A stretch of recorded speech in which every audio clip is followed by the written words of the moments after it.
Hello and welcome to the Ratio Podcast. I'm your host, Johnny Ray, and as always, we are coming to you live from Athens, Georgia. And it's a beautiful November day here, so I hope it's beautiful wherever you're listening to this in the world. And I'd like to say welcome. You really stopped by at a good time, because tonight on the program, we have my good friend and just all-around badass, Adria Stembridge from Tears for the Dying.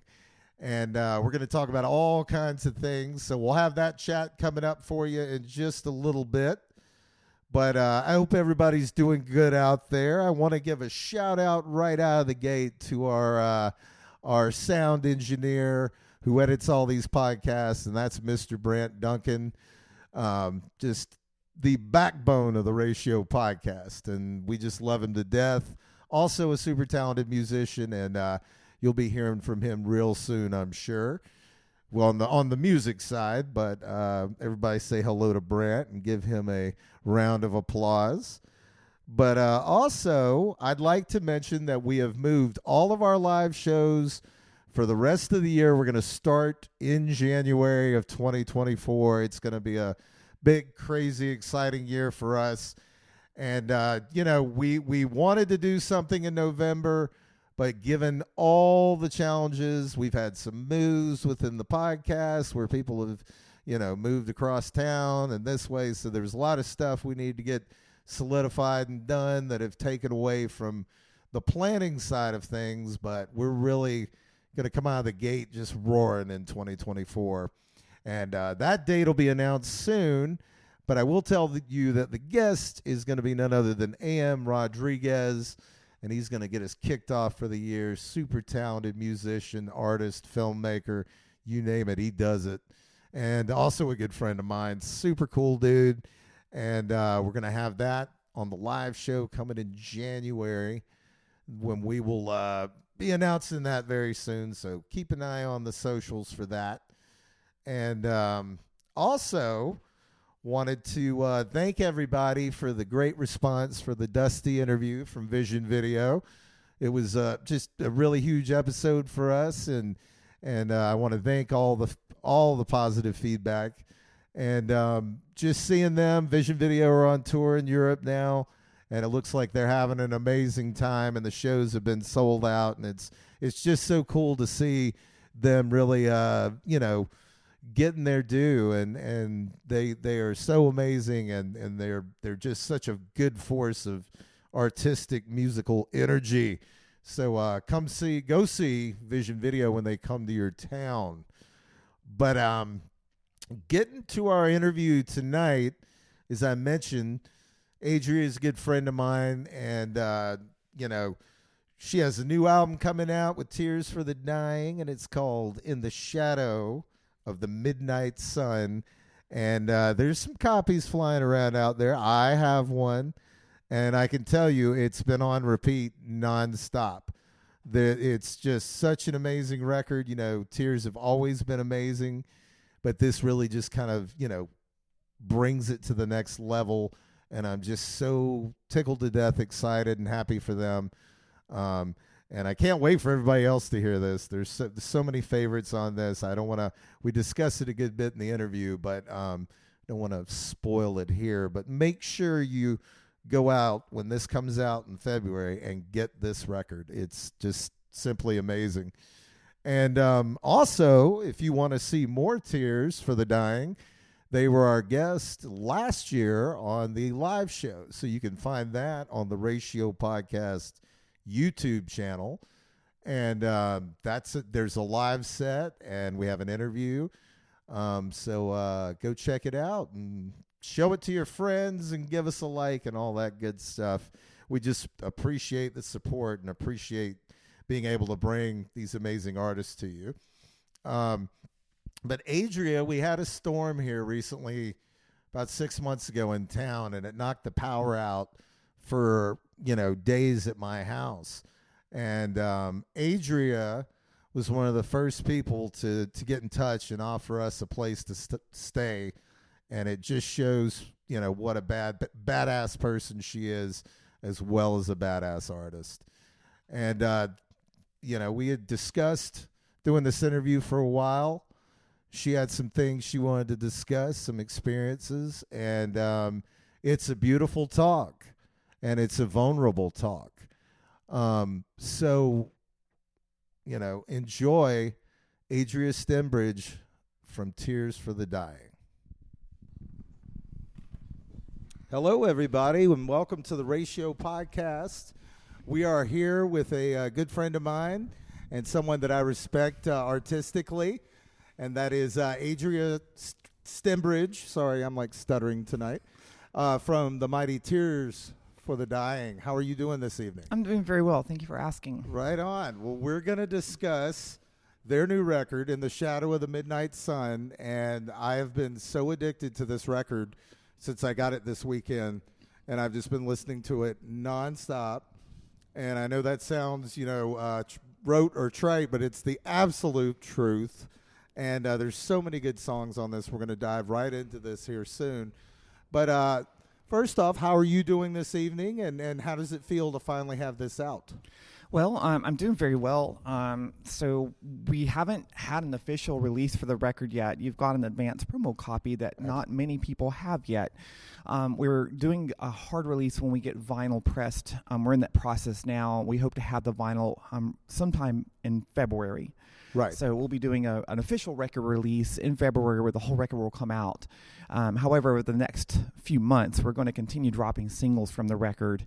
So look for that. And we've got some videos coming up as well. Right. Now, was this available at the Southern Gothic show this past weekend? It was. So there are copies out there floating around. There are copies floating around on the internet right now. Right. But I feel so special because I've been listening to this, and it is, oh my God, it is so amazing. And to see the growth in your songwriting from onto this record, starting out with "We Are the Darkness," what's the first piece of this record that really was it musically, or was it something in your own life that kicked off the process for this record? Sure. So the record was definitely a process of. There's a lot of change and a lot of chaos that went into this record. Of course, we have a new lineup as of a couple years ago, and when that lineup got familiar with our existing catalog, we immediately started writing songs. I had brought in a couple of songs I had penned prior to this last lineup that we pulled in, but most of everything on this record is brand new in the last couple of years. In fact, a couple of songs in the last couple of months. So there was a lot of changes that happened throughout the process of writing this record.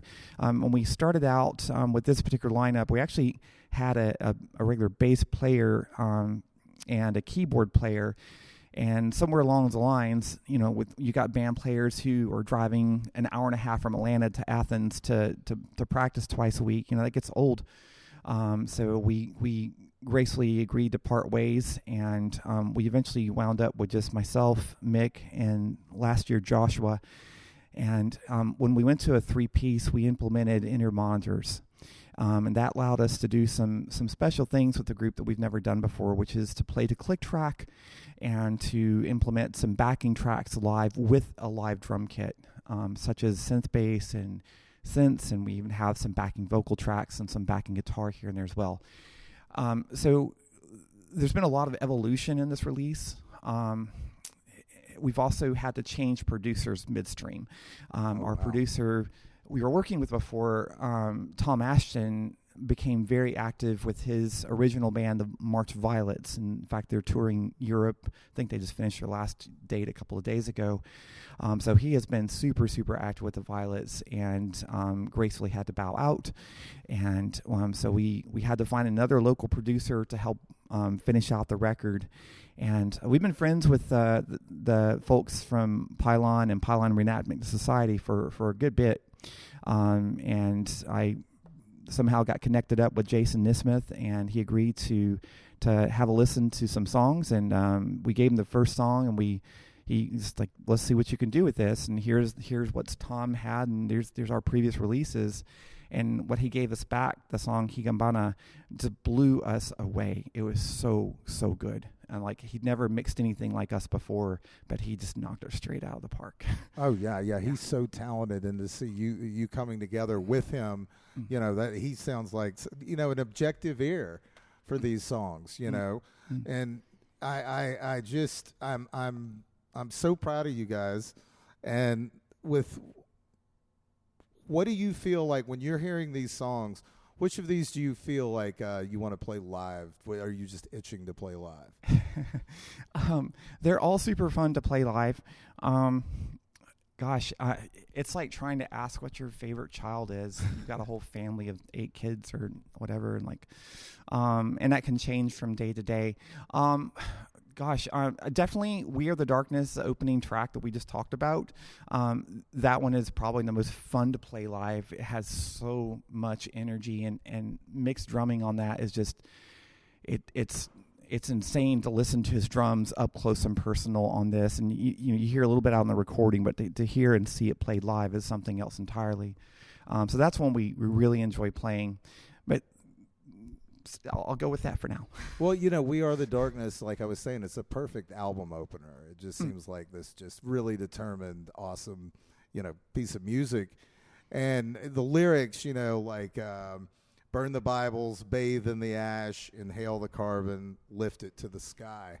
What are some of the lyrics, since this is like the first song on the record, what are some of the lyrics addressing to you? Or would you rather keep them open-ended? Well, I mean, open-ended to a degree, and everybody can interpret them in the way they see fit. That sounds fair to me. The song I love horror movies, and I've watched horror movies and read horror books since I was little. And in fact, the first horror book I read was this novel called The Blob in 6th grade. And it was about this mysterious creature or entity that would literally go through the woods, massive blob of black goo, and would just devour everything. So I took to it at an early age. And there's a good... I love cosmic horror, and that's been one of my favorite genres to go to, whether in book or film. So the first couple of songs on this record really tied heavily into my obsession with horror. So this particular song, it's a bit open-ended, and like I don't think I can really pin down a specific meaning for everybody on it. But some of the lyrics in it, with regard to like, I grew up in a situation where I was forced to go to church. And I was forced to believe in God.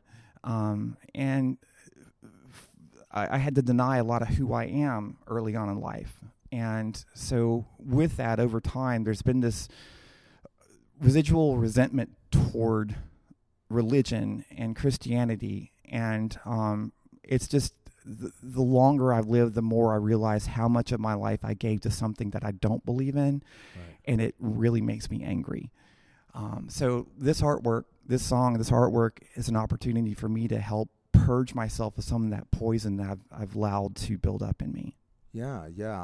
We've talked about this a little bit. We came up in similar situations as far as like being involved in the church and kind of denying, you know, it definitely denied me who I was for a number of years and was very damaging to me. But I feel this record, you know, you go right into an earlier one that I was really into was Dagger in God's Back. And the lyrics where it's, I'm eating the head of God. I love that. That's so evocative. And what does that mean to you? It's nonsense words for me in a sense. Like I don't have any like deep philosophical meaning behind it. Other than again, like I've gotten to a point now where in my life, I think I divorced the idea of God. Almost 15 or so years ago, I was then going to a very accepting church in Atlanta called St. Mark. And I went there at the behest of my cousins who had a gay daughter, and they were super cool. And I thought, well, okay, sure. Like I've only ever known, you know, church through my family, which has always been kind of towards just kind of right wing and just not very accepting of who I am. so I thought I'd give this a try, and I did. I went there for a couple of years, and I even joined the church choir and took part in some church performances. And I remember in the choir loft one Sunday, I was sitting there, and I was like just listening to the sermon and just hear them go on about whatever. And I was like, I just started asking myself, what am I doing here? I don't believe any of this stuff. Like, why am I really here? And I didn't go back to church the next Sunday, and I haven't stepped back into a church since then. Right. Like, apart from having to go to like a funeral or whatever for my parents, but like, I just haven't been back. And I won't say that my life has improved a lot. It hasn't. I mean, it's still the same kind as it was before. The world is an awful place to live in a lot of ways. It's a very beautiful place to live in too. But I find that I don't believe in it. Mm-hmm. And so this song is, for me, owning that. Dagger in God's back. Like, you know, like the resentment that I force myself to be somebody I'm not to my family for like fucking 20 years of my life. And I'm so angry thinking about it right now. Right. So well, I can't have that time back. Yeah, and that's the painful thing in it is, you know, time is, you know, so precious, and it seems like it, you know, when you get older and a little wiser, you know, and you feel like some of these things that I wasted my energies on and wasted my tears on, you know, and I'm not in any way trying to, you know, tell people how to believe, but I know from what you're saying, it is one of the most devastating things when you start realizing this is not for me. And you've been taught that if this isn't for you, then there's just an eternity of damnation, you know. For me, it was when I was younger and I learned about what the rapture was from my evangelical grandparents. What was it for you that when you really started questioning, you know, in an earnest way, like, what am I doing here, and why am I letting this cause so much pain to me? That God created the heavens in 7 days. When I was a kid going to Sunday school, and my teachers were, you know, the Sunday school teacher was informing us that, you know, of course, on such and such a day, you know, God created earth, and I just questioned that. Like, you know, I loved science as a child. I enjoyed reading Arthur C. Clarke and Isaac Asimov, nonfiction works by Isaac Asimov as well, and I just could not wrap my head around it. This doesn't explain why the cosmos is as it is. It doesn't explain that. It did not seem real to me back then. I don't know that it ever did for me. I felt like I was always playing along with something that at a very, very early age I had doubts in. Now, the thing that I think I got over, and I don't know how you feel about this, is I think I have nothing against anybody that's Christian. I have nothing against anyone. 100%. But I feel that the sense of we're right and you're wrong, you know, that when you're made to think that everything you're feeling or anything that makes you feel good is wrong, you know, early on I have a problem with that. And, you know, this idea of we're right and you're wrong. And Christians don't have a, you know, monopoly on that. We know that. But how big of you mentioned reading. Now, how big of an art, when does music start to enter into this equation? So I did learn a little bit of acoustic guitar when I was a kid, but I really didn't get involved in playing music until I was like in my early 20s. Mm-hmm. So like by my early 20s, my dad had already walked out of my mom's house, my life, and divorced, and there's a lot of family drama with that.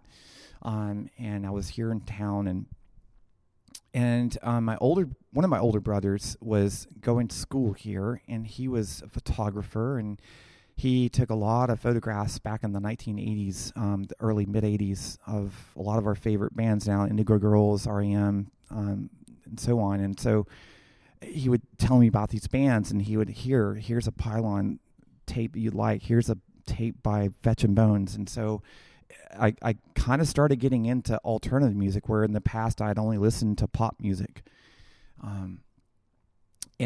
So as I started listening to more of this, I realized we had a local radio station that played a lot of that kind of music, and so I would tune into to 90.5 on the regular. And as I was driving down Atlanta Highway going home one day, the DJs was on the air, and they played a little promo song between their sets. And that promo song, there was this artist that was just going on about Viva Las Vegas. And I was like, that song, that's so weird, and I love it. So I called when I got home, I called the station up, and it says, well, hey, can I ask what that song is on the promo you just played was? And so the guy told me what it was, and I made a beeline up to Georgia Square Mall and bought fresh fruit for rotting vegetables. And that opened the door. That opened the door to punk rock to me, where I might have heard about punk rock and as a kid, but you never it was abstract. But that was when I got my first introduction to it. And so I went and started getting anything in the record store that had any kind of punk name or artwork that looked punk. I was all over it. I got into MDC, DI, X, of course the Ramones and Pistols and all that older stuff. And I would find myself going to the library at UGA, and I would check out books on the history of punk. Hell yeah. And I would just read all about it. And they had a place where you could go in and watch it, like a media room, elite media library. So I'd go upstairs and watch Urga Music War and stuff like the Suburbia, which is a trash movie now. I'd never watch it again. But back then it was really big and very influential. Yeah. From that, some friends kind of mentioned that they were interested in doing a band, and I had started playing guitar at that time. I'd gone to see Pylon at the Georgia Theater. And I guess this is about 1989 or so, maybe 88. I don't remember when they got back the third time. And I remember going to that show. It was one of the very first shows that I actually started dancing in public. I was so afraid. And just watching them on stage, that was when I knew that I could do that too. And so I went out and bought a bass guitar, and eventually got a guitar, and met with some friends. We started doing a punk band, and that's how I got into music. Well, you're self-taught. Did you have any family members that were into music? Oh, I mean, sure. My older brothers, they play piano and flute and so on. I had some relatives that were pretty big musicians. Like we may have talked about last year, one of my uncles, Adria Stembridge, a.k.a. Chip Young, was fairly well known up in Nashville and Tennessee. He was a session player for Elvis, and he worked with a lot of country western musicians back in the 1960s and 70s. He also co-wrote the music for Dolly Parton's Jolene. The opening guitar lick you hear there is something my uncle had a hand in.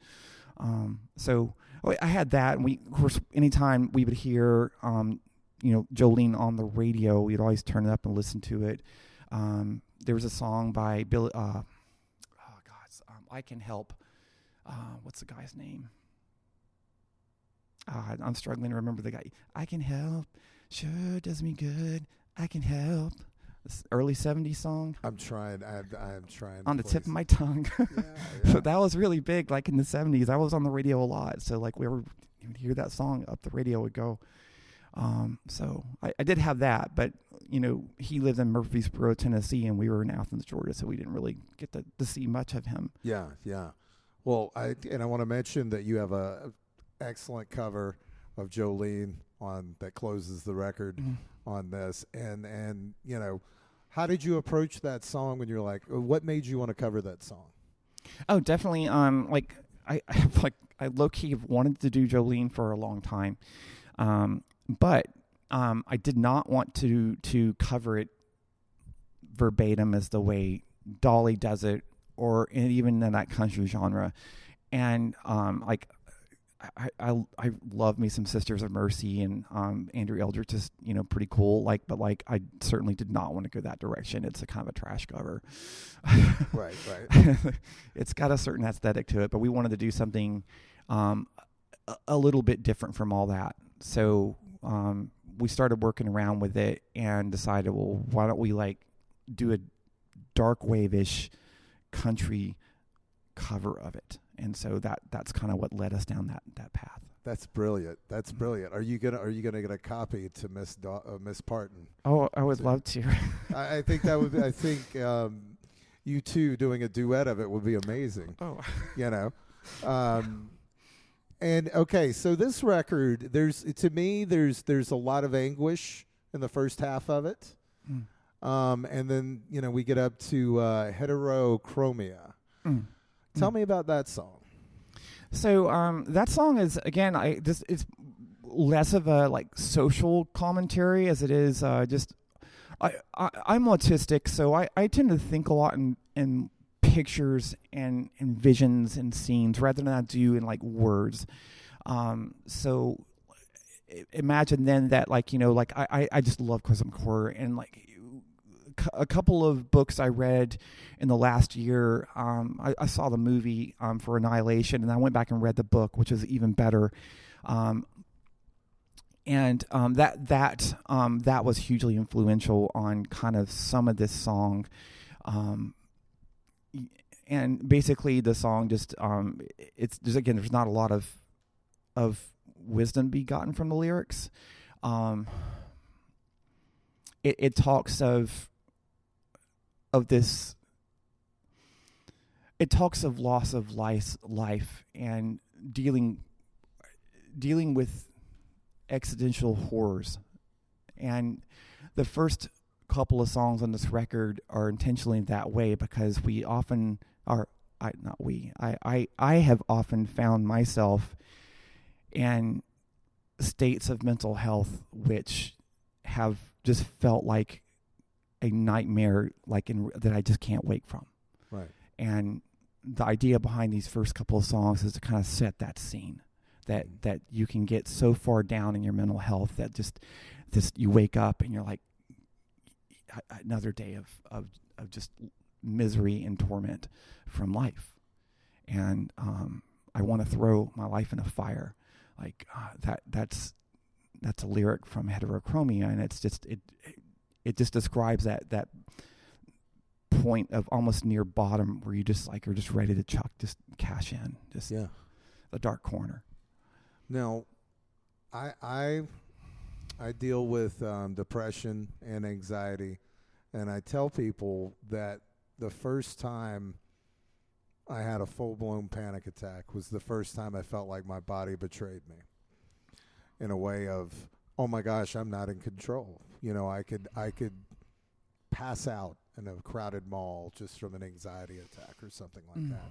Relatable. When I look back on it, I can see that I was suffering from depression way early on.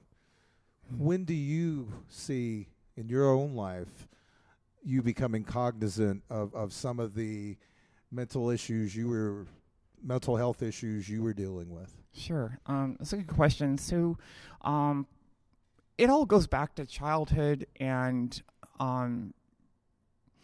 I grew up, I'll wrap myself out here. I'm in my 5th decade of existence here on this planet. I somehow managed to survive that long. Yes. God damn it. I'm going to try and be here to the 6th at least. I was autistic as a child, but undiagnosed. And during the 1970s, when I was in elementary school, autism was not known.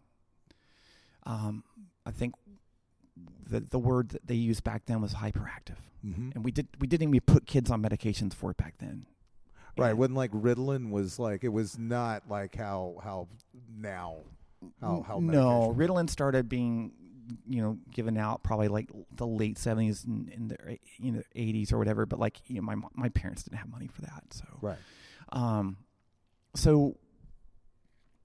I believe that when I was a child, I was definitely, my parents thought I was either gifted or there was just something with me.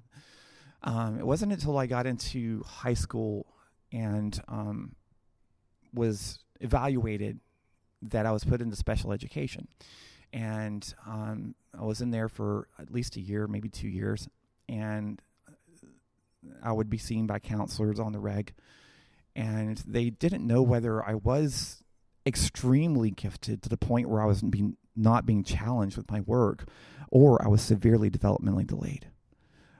They just didn't know that. I would regularly get in my grades, English class, math, I had zeros, 15s, 30s, you name it.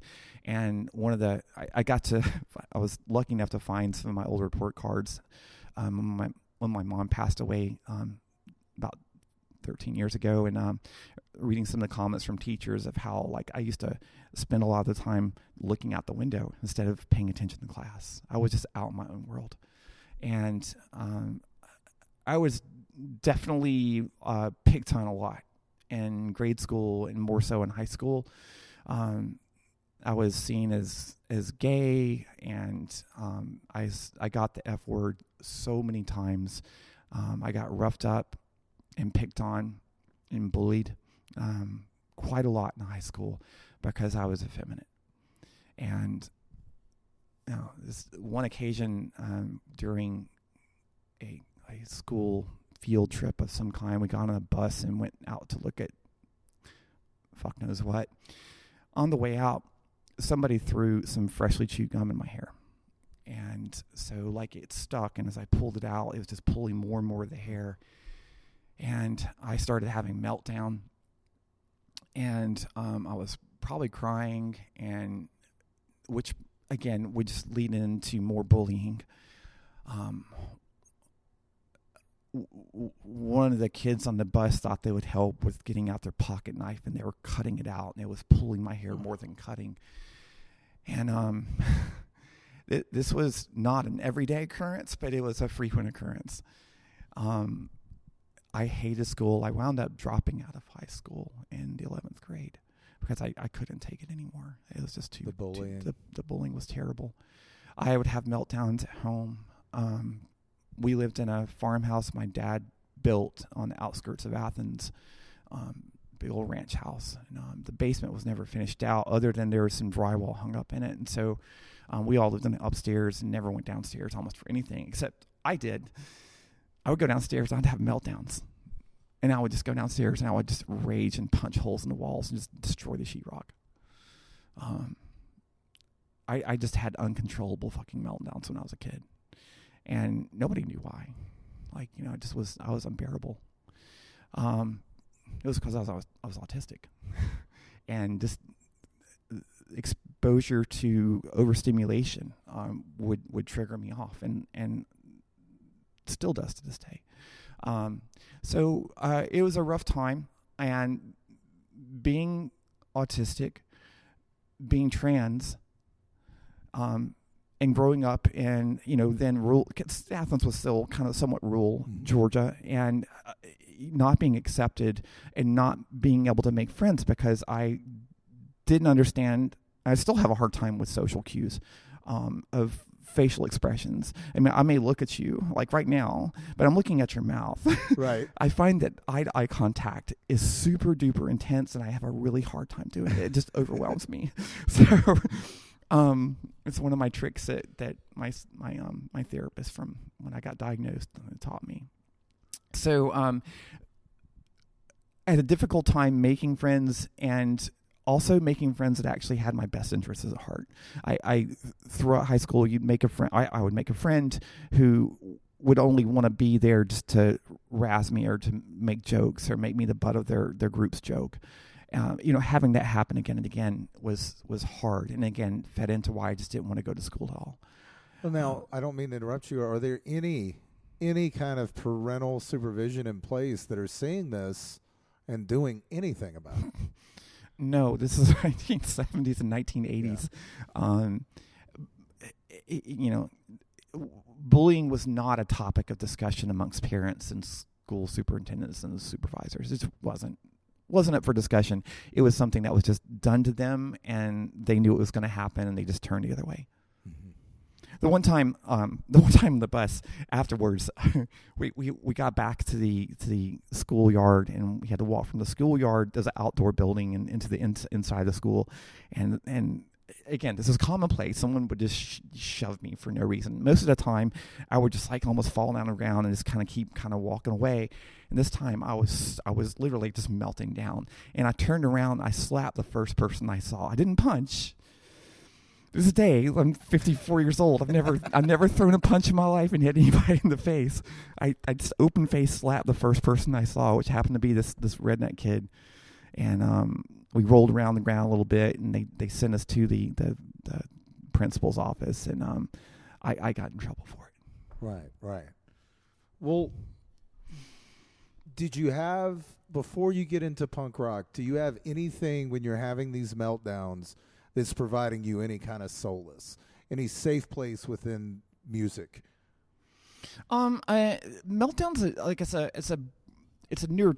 a neurological thing. It's not so much like a mood thing, and that's important to understand. Like when autistic people have meltdowns, it's usually because of, well, you've seen me play here before. Like we're in the Sunday Music Hall right now, and sometimes the bright lights, if they're placed just right, they're right in my eyes, and if I look at that for just a little bit too long, I mean, I'm going to get super duper anxious to the point of wanting to have a meltdown. So I have to have those lights rotated around away from me. So like with the meltdowns happen, there's not a lot there that music can do to help out. The best thing for us is going to be to remove ourselves from the stressful environment.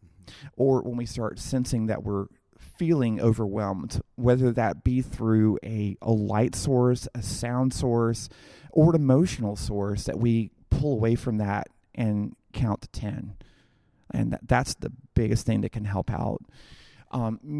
As far as music helping out in general in life, most definitely the depression came from just not being able to connect to people and wanting those connections and not being able to. And having literally 30, 40 years of those continual missed opportunities and misconnections for that friendship that we all want. And from that leads to depression. And it was in my mid to late 20s that I discovered goth music. And I started finding a whole scene of people who sung about depression, which is basically the mirror image of punk. And why I got into punk was to get a lot of that anger I had, those awful meltdowns I was having when I was a kid.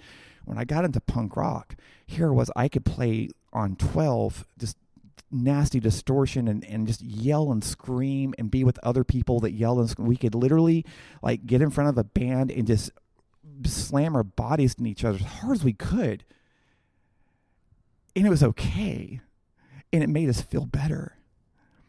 So here now then, goth is literally tackling the same thing, but depression is just anger turned inwards. And so I found a whole scene of musicians and people who understood what I felt beyond just being angry about it, but also the sadness of not being able to make those connections, not being able to have those friendships and the successes in life that we see our peers having. Yeah. Well, having a place, having a group of people that are into the same kind of music and discovering that goth is such a fun genre and there's so many facets of it. What was it? Was it the music or is it more of the scene that was attractive? Sure. The very first, so one of my bandmates in my first punk band invited me over. He's a record collector. And at this time, this is about 1995 or so, I started writing songs for the punk band, which were not exactly punk. And my bandmate says, this sounds a lot like Boohoo's. And I'm like, who's Boohoo's? I heard it from, Bauhaus. And so he's like, you need to come over. We need to do record night. So we went over and he pulled out 3 or 4 records, got a big old bottle of wine. And he put on Plasmatics. And I believe it's the one with the swimming pool, New Hope for the Wretched. Yes. Yeah, so we listened to a bit of that, and he showed me he had some VHS tapes of the Plasmatics, and I'm like, whoa, that's totally, like, I'm really into it. And I hadn't come out to anybody yet. Nobody knew about who I was inside. But I was like, Richie, stop. It's like, all right, there's some, like, wearing, like, cool stuff on stage. I'm really into it. So then we listened to 45 Grave, and I'm like, this is so fucking cool. And I saw the pictures of all the makeup and the vampire and all that look and all they had, and I was, like, really, really into it. And Black Cross, the single that they put out, he played that for me, and I was like, this is so fucking cool. Like, it felt like prog music, but punk. It was so deep. And finally, he pulled out a record. It was a black sleeve with gold letters on it. He put it on and started playing it. And I wasn't sure the singer I was listening to, whether it was a man or woman. And I fucking loved that. It was Only Theater of Pain by Christian Death. Yeah. And I was like, this is what I want to do. This is what I want to listen to. That record changed my life. Right. Now, how does all this involvement with everything? How is your family reacting to you throughout this change when you have discovered punk rock and then goth? So, like, gosh, I was still very much kind of private about a lot of this. Like, I might have black nails on when I come home to my mom. I was still living with mom for a while, and she and I didn't talk about it. Going back to when I was a teenager, I would find, like, clothes that were being thrown out, like girls' clothes that were being thrown out, and I would, like, take them. And my mom would find them in her room later, and she would take them and throw them away again. And this happened over and over again. And finally, one day, it was just so awkward because my mom was so ashamed about talking about gender or sex or anything like that. Like, she's just so proper. And one day she let the Bible out. She had it opened up to Deuteronomy, and she had a little, like, yellow highlighter with Deuteronomy 22-5. Thou shalt not wear the clothes and who, blah, blah, blah. So I had learned to be ashamed of who I was at a very early age. Dagger in God's back. Yeah. I learned to be ashamed of who I was because of that. And I'm angry about that. So basically, my parents just didn't talk to me about it. My dad had, like, he moved off. He wasn't around in the picture, but my older brothers were around, and we just didn't talk about it. So it wasn't until, like, I guess, like, the 1996, 97, I had stopped doing the punk band, and I'd started doing a pop band in town. By God, if we were in New York City doing the same project in New York City in, like, 1997, we were called the Girl Pool, not Girl Pool, but the Girl Pool. We're doing indie pop with, like, the really lo-fi keyboards and all that, and very dark tone on the bass, and we would kind of caught on a bit. But so during that band is when I had discovered the internet around that time, and we used to go up to the public library and get onto what they called Usenet. NNTP was a protocol. You could go on, and they were, like, basically news groups, like little forums. Yeah. Or you think of them as subreddits or whatever. But, like, you could go on there and, like, I found alt.crossdressing or alt.transgender. You could go on there and read messages. It was all toxic, just like, Reddit's toxic today. It was the same way back then. But through that, I discovered a community of people like myself. And, you read, once the internet started growing a little bit, you had GeoCities, and I could go on and discover, like, other people that were like me, and, like, the club kid scene back in the, like, 1990s, where the kids wear all the makeup and all that. It was very gender ambiguous. I really, really was into that at the time. So with the Girl Pool, it's when I started dressing femme publicly. And I remember the reactions of my bandmates at the time of being, what are you doing? And I'm like, I'm wearing a wig and I'm wearing makeup. I'm wearing clothes that look awesome. Like, I don't know. What's it to you? And within goth culture, there was a lot more acceptance of gender ambiguity, which to me at the time was perfect. Mm-hmm. And so I really embraced that side of the fashion of goth, because I knew that I could go get in a car and drive to Nocturnia in Atlanta and go to goth night there. Nobody would give me any grief about how I looked. Goth was refuge to me back then.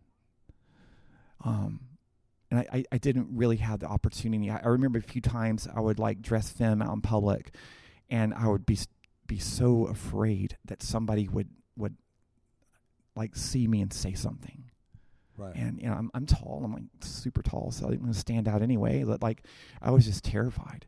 And when I was going to therapy back then, and I was figuring out who I was and all this, and reading the news groups, that like you kind of the prevailing thought back then is you just didn't want to be clocked in public. You weren't supposed to hang out with another trans person in public, because your chances of getting clocked, which is a hugely problematic term, that you would get clocked. And back in the 90s, there was the threat of violence was still there.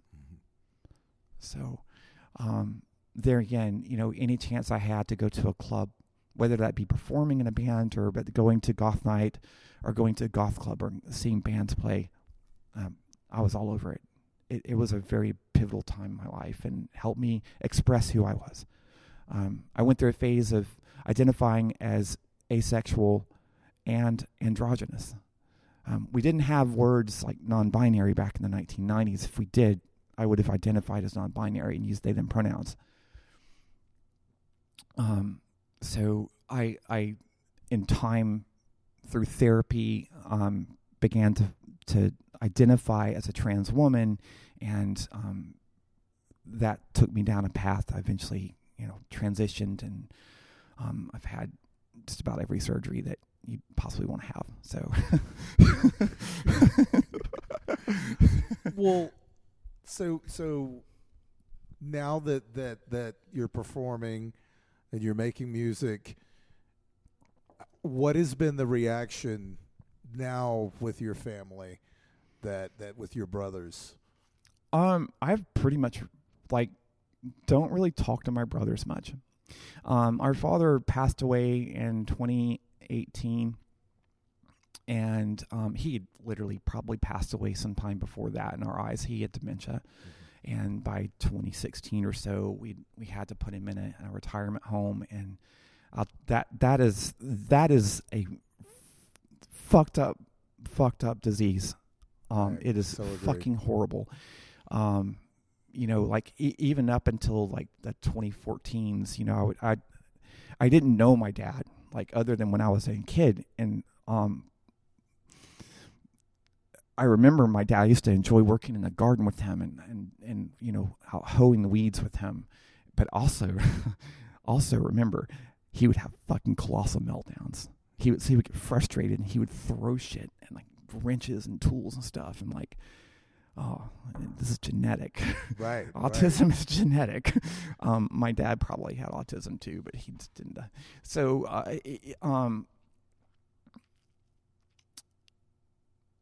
my dad passed away in 19 from dementia. In 2015 or 2016 or so, we put him into a home, and that day when I drove home, it was down in Milledgeville. And when I drove home from Milledgeville, I cried for 2 hours on the way home, just like bawling. I don't know how someone can cry that long, but I did it. And from then, it was just a matter of, it was a waiting game until finally he did die. And I never, again, thanks Christianity, I never got an opportunity to be myself or my father or my mother. I tried with both. I tried with my mom. My dad, no, I just never got an opportunity to. My dad was probably more liberal than my rest of my family was to a degree, but he was still very Southern, probably would not have taken well to it. When he passed away, my brothers and I, we just lost contact. I mean, I'm still on an email chain with them. They still send me updates of what's going on. This past year, I even attempted to try and dialogue with them a little bit back. Nothing heavy, just like stay, and right around the time of my birthday, one of my older brothers decided to send me an email and made sure to use the dead name and just the wrong pronouns, just really doubling down on it. I'm like, you know what? I don't need this. I don't need you. And I'm good if we never see or talk to each other again. Yeah. And it pains me to say that about your own flesh and blood. But part of being autistic is learning to set boundaries and communicate those boundaries.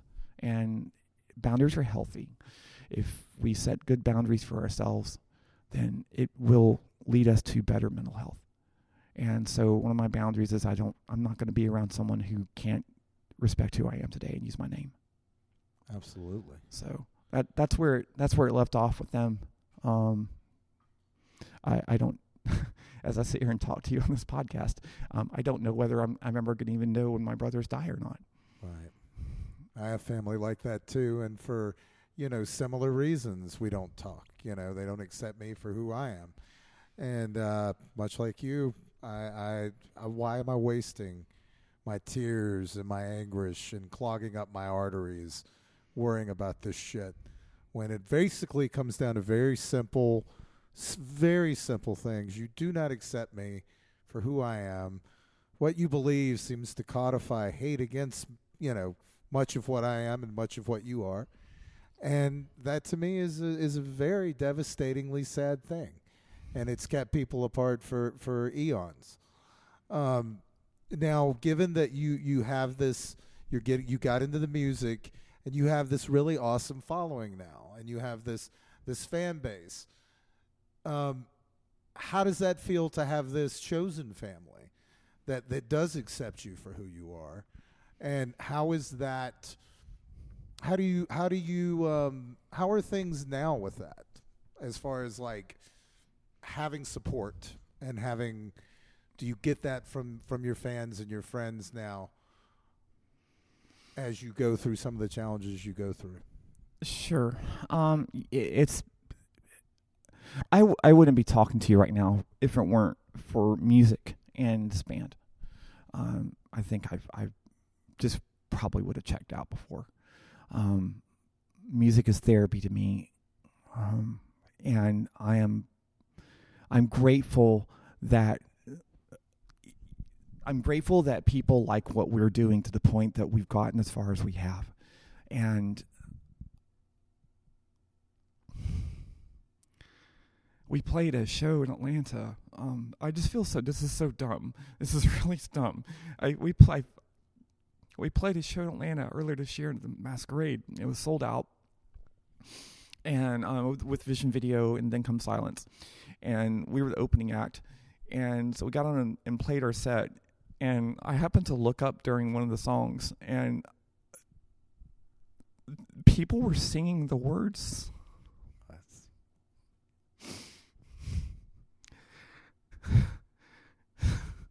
I almost had to stop singing for a second because it just floored me like, whoa.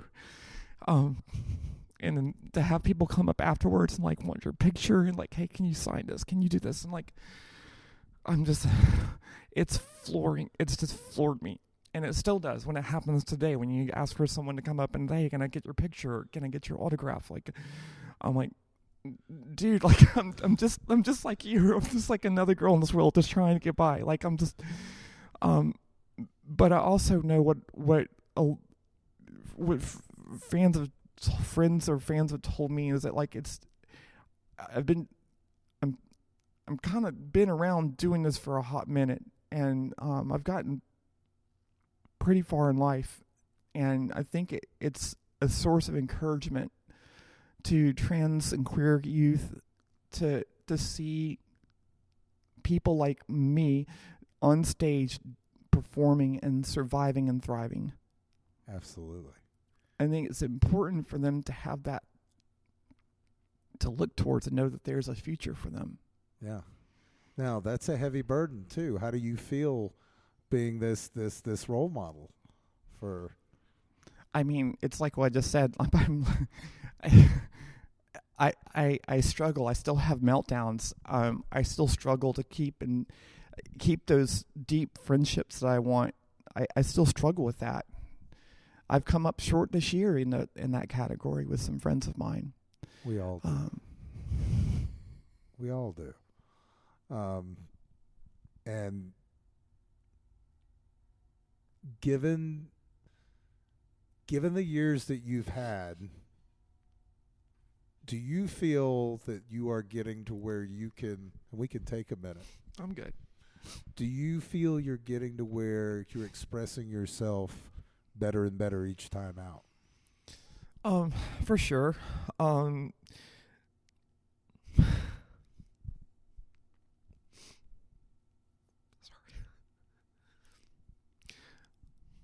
It's getting more comfortable in my skin. Yeah. Getting to know who I am.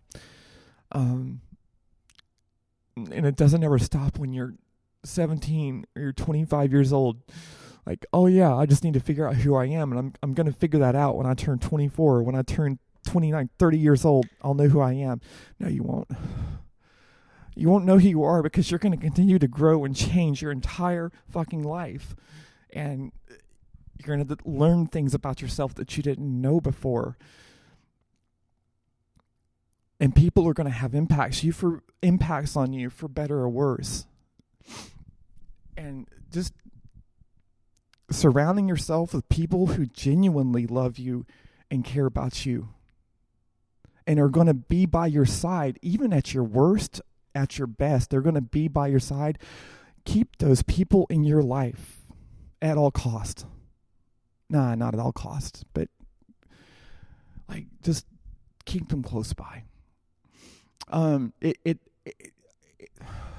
It's just it's getting comfortable in my skin, and as we get to play more and more shows,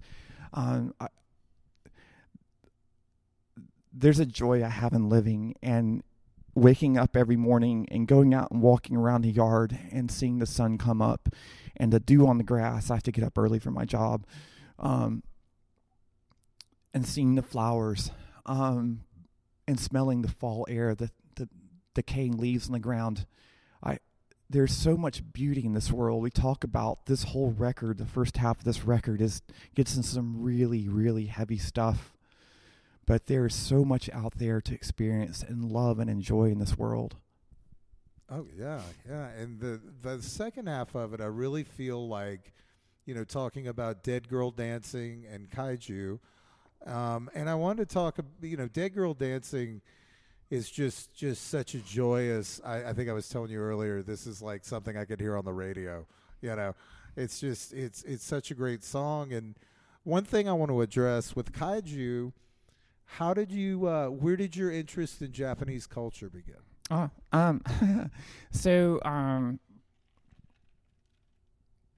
think my first exposure to Japanese culture was back in the 2000s, and at one of my earlier jobs in IT, we'd have a lot of downtime, and we played a lot of video games during our job between tech support calls, like Half-Life and Counter-Strike, and we would also send each other fun videos to look at, and someone sent me some videos of Arnold Schwarzenegger doing commercials for a drink in Japan. And I wasn't a huge Arnold Schwarzenegger fan. But those commercials were so weird and quirky that I just, what on earth am I looking at? And being trans, I also learned of some bands in Japan that visual kei bands who Japan has a little different relationship with the idea of transgenderism as maybe we have here in the States. It's changing. But there is a segment of Japan, the visual kei in the early 2000s was a good example of this, with artists like Duran Gray, Malice Miser, whose guitar player was named Mana. And if you saw Mana on stage, you would just think it was just another girl. But it was a guy at the time identified as a guy. I think now they didn't pronounce. And I was infatuated by Darren Gray and Malice Miser, and I got a lot of the records and listened to that. And from that, I also learned about fashion movements in Japan back then, such as the elegant Gothic Lolita fashion movement. So basically big poofy dresses, all black, lots of lace. And I was really, really enthralled with that aesthetic.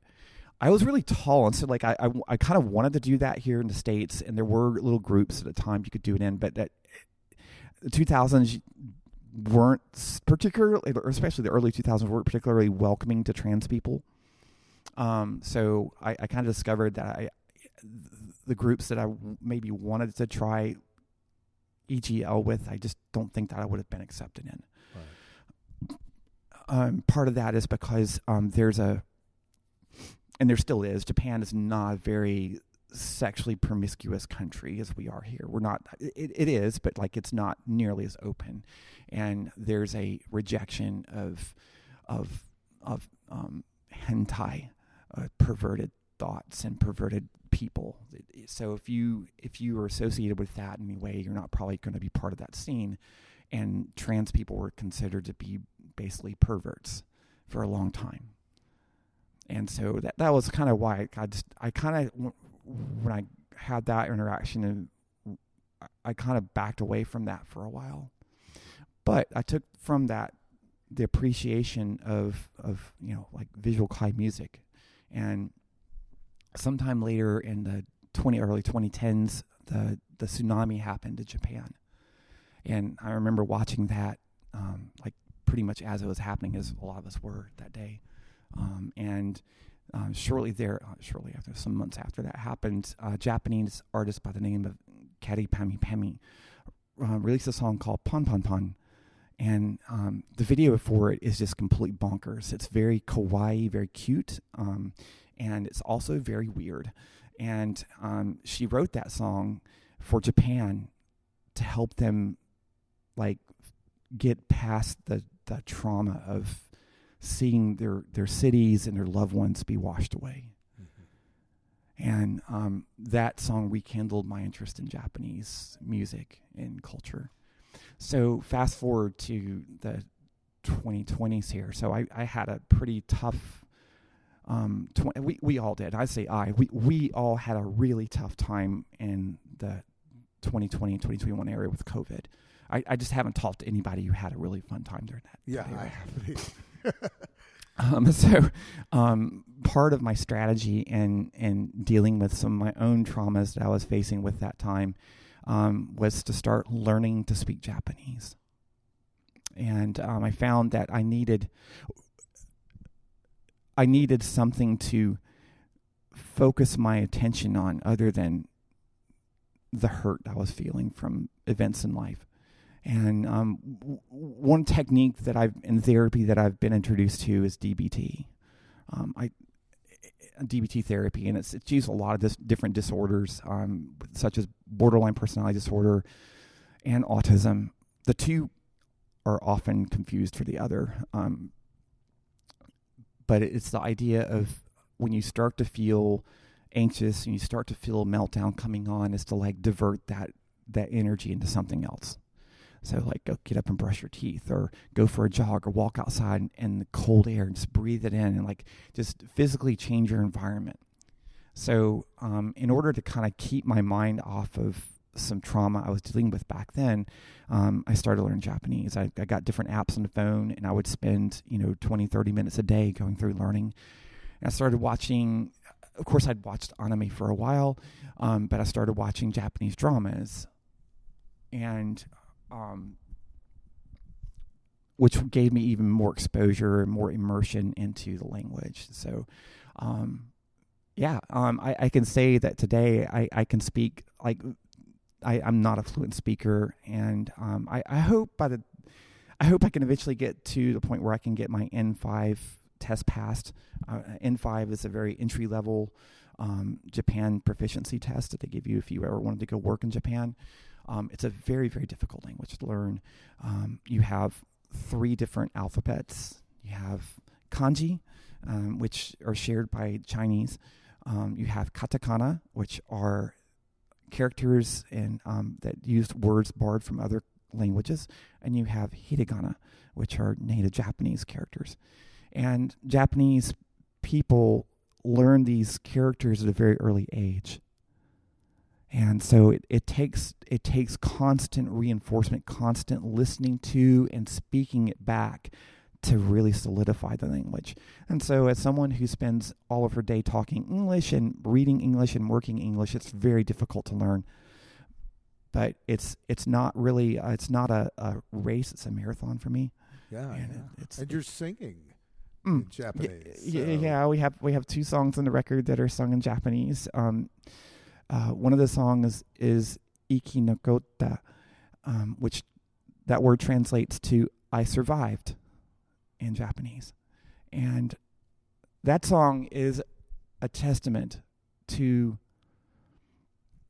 experiencing our worst mental health crises, our worst mental health hell, somehow working through that, coming out to the other side, and growing to become a better person, and starting to see the beauty in the world. Because I think that's an important part of overcoming mental health, like crises, is like, of course, speaking your truth, and in therapy, in group, or in art, speaking your truth, but also accepting that the world is more than just dark. The sun comes up every morning. Absolutely. Yeah, and that can be the most difficult thing, to look at the positives in life. And I go to that song, where you're, I believe it's in where you're talking about, the sun is out, I am happy. That's right. It's very declarative, and very beautiful.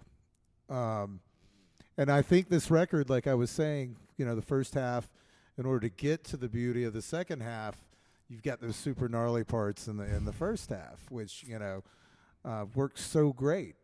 Well, can we talk before we go into the other? Can we talk about bloat? Absolutely, absolutely. Bloat has been a song. I wrote bloat, gosh, about 4 years ago, and it's a cool story. I really would like to do a proper video for it.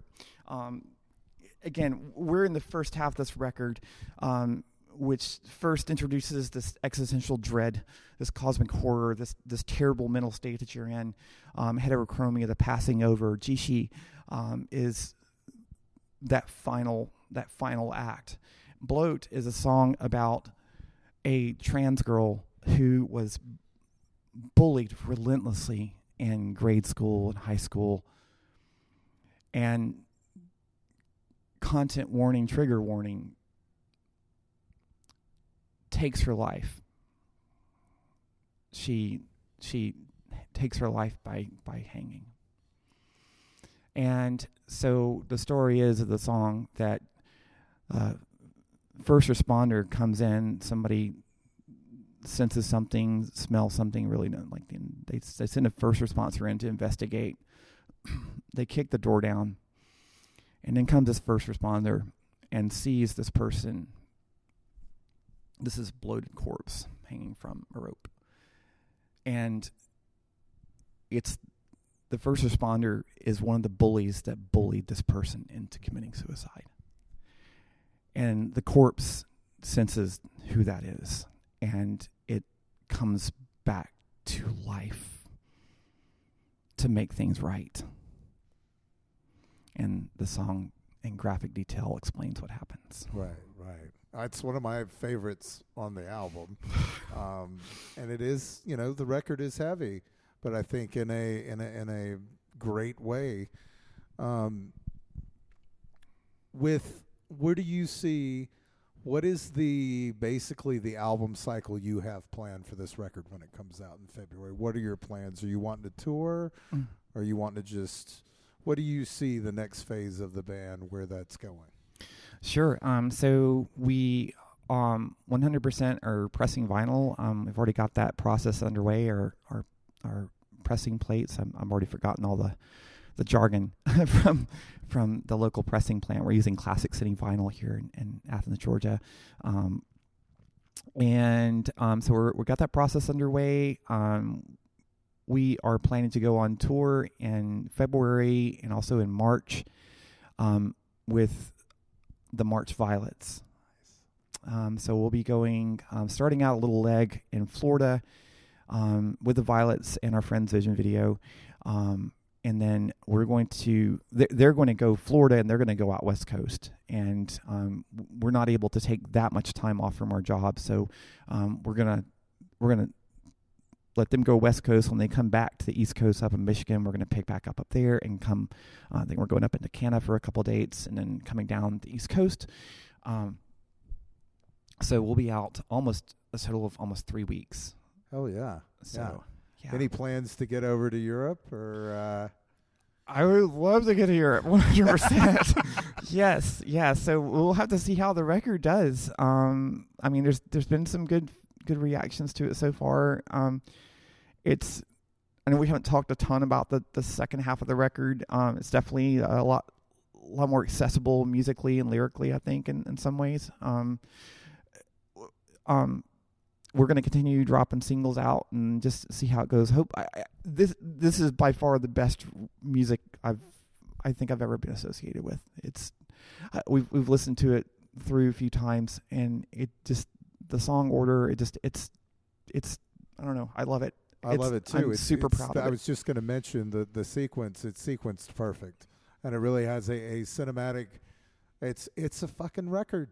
It's amazing. And to hear your back catalog, which you know I'm a huge fan of, just to hear the progression on how you're just honing this beast, I love it. Well, I this record is not, I'm here by myself. We're talking a little more. We're going deep cuts into Adria's life here, but like my bandmates aren't here with me tonight. But this record would not be possible without them. As I mentioned before, Josh was our bandmate for the better part of these past 2 years, and he is one of the musicians who worked with us. He lives in Atlanta, and bless his heart, he made that hour commute twice a week, sometimes 3 times a week, for the better part of a year and a half. And we parted on amicable terms, and we're still good friends with him today. We brought in a friend of mine who I've known online for almost 6 or 7 years now, Robin Chronister from Michigan. I asked, she's done some side projects, and I've listened to her music, and she's a great musician. And I asked her if she'd be potentially interested in coming down and play guitar, and she was. And one thing led to another, and she came down in April. The night she came down was the night that there's a lot of stormy weather back then, but this one particular night, there was just this line after line of tornadoes passing through that alley between Michigan and Georgia. And she had never driven out of the state before. She's never been out of her home state. And she had a U-Haul trailer towing her car through tornadoes. Oh, my goodness. She drove down here and she got down here, and tell you what, she has worked her ass off to get she has just worked so hard. She got down here, legit. She like, oh yeah, I know 5 songs of yours really well. And so we got her in here to play the practice first time, and she didn't know the songs that well. So, but like, bless her heart, she has worked her butt off, and she's been like a dry sponge and receptive towards just Mick and I both teaching her some skills in guitar, and she's fit into the band just perfectly. And but she's on a couple of tracks, or I think it's one of the tracks here in this record. I think Nadi Takanai, I guess listed here, don't want to, but like, yeah. And Josh, however, like Josh is on multiple tracks on about half this record, and like he was just a complete joy to work with. Very, very creative dude, and he'd never done this genre before, and so when he came into it, he kind of took a minute to get his bearings and what kind of effects do I need and what kind of tact do I have to have on this. But he dialed it up pretty quick, and the guitar work, for example, the guitar work on Hikanbana is just fucking amazing. Oh yeah, the swells, the licks he does on Jolene are just so good. Yeah. And Mick, who is not here, Mick has also brought an energy to this album. This album would not be what it was if any four of us weren't on it. Mick has brought an intensity to these songs, right? That I don't think we definitely would not have gotten had we just been using programmed drums. Like, Mick can talk to you about the technical details of the odd time signatures. And there's a lot of odd time signatures on this record, a lot, but you don't hear it. I don't hear it as much. Like, it's not like you listen to math rock and you're like, I love math rock is pretty dope, but it can also be kind of hard to listen to a little bit for a long period at a time. This is pretty smooth, and that's just a testament to Mick's creativity on drums, and not just drums. He's an outstanding songwriter in and of himself, and he's brought some really interesting extra bits and ideas to the record as well. So super sweet dude too. Absolutely, yeah. And we've had your band on when we did the live thing, but I'm sure. We'll have Mick on again, absolutely, on the podcast proper. But we're about out of time. What would you like to get across to your listeners? And if you could, where's the best place for our listeners to get in touch with you?